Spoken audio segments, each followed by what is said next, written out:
À New York, États-Unis, un homme d'une soixantaine d'années a été happé par la machine à cause de la chaîne qu'il portait autour du cou. Grièvement blessé, il n'a pas survécu à ses blessures. Les médecins lui avaient interdit d'entrer dans la salle d'IRM.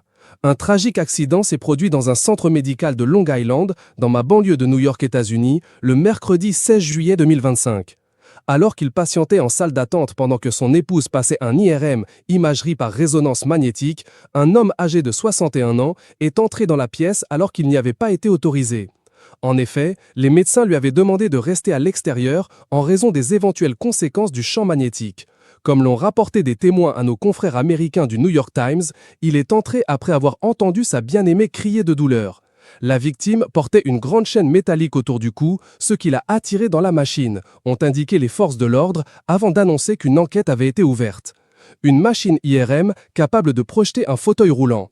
Grièvement blessé après cet accident, le sexagénaire a finalement succombé à ses blessures le lendemain, jeudi 17 juillet 2025.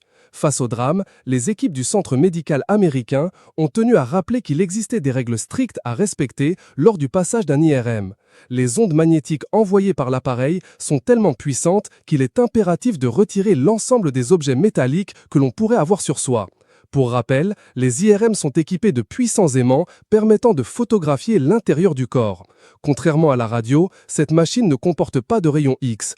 Il faut donc être particulièrement vigilant et prendre en compte le fait que l'appareil IRM est assez puissant pour attirer un fauteuil roulant à travers une pièce, comme l'a indiqué l'Institut américain de l'imagerie médicale au New York Times. Pour le moment, ces causes du décès ne sont pas encore connues.